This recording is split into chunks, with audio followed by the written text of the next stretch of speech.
My name is Keristyn Weber, and it is April 4th, 2010, and I am interviewing my grandmother, Ethel Sixbey. When were you born?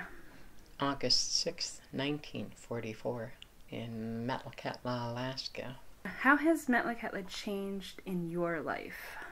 Oh, everything from boardwalks to regular roads, from no electricity to electricity.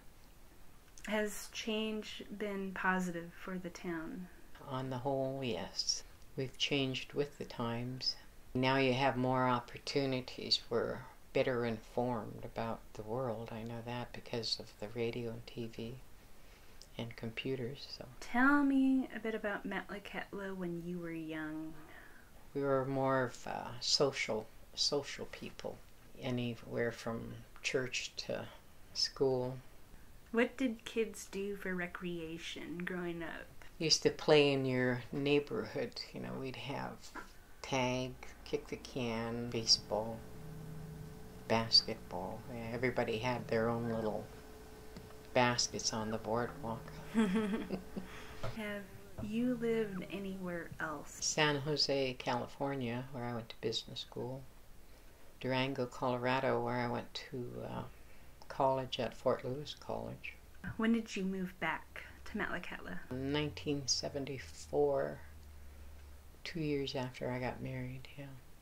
So what was school like growing up in Metlakatla? Strict, very strict. We had all kinds of rules that most kids wouldn't like now. Dress codes were a big thing. Girls could not wear pants, period. They had to wear dresses or skirts. Wow. And boys had to wear slacks. They couldn't wear jeans. What kind of jobs did your parents have? John Peter Milne and Pearl Mary Atkinson Milne. My dad used to be a fisherman, and then he got trained to be a power plant operator. When they moved the power plant out to Tamgus Bay area, you always had to wait for low tide and drive your car around. And then the other guy would leave. Mm-hmm. So that's how they changed shifts. Oh, yeah. This opened up when I was 12 years old. I'm 65 now. So they didn't have a road here, and we used to have to drive over here at low tide, then come back at low tide 12 hours later. When we used to get a lot of snow back then, they used to have to fly from down here out to the power plant. Wow. And they'd work a week and fly home, and the other guy would go out. So.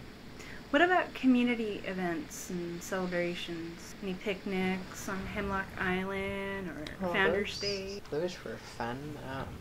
That's when the cannery used to fill up a scow full of kids and tow it over there, and everybody else would go by their boat to Hemlock Island. That would be an all-day event, you know. Who were your siblings? Okay, the oldest was my brother Romy, and then my brother Lyle, Don, my brother Art, and my sister Pearl, and then my brother Frankie, and then Florence and Martin, and then myself. I was one of 10 and the youngest to boot. What foods did you and your family eat growing up? Oh, a lot of deer meat, a lot of salmon, and a lot of crab, cockle, clams, you know, halibut, and red snapper, seaweed. We were always picking berries in season too. Salmon berries, jelly berries, thimbleberries, blueberries, huckleberries. So what's your favorite memory of Metlakatla?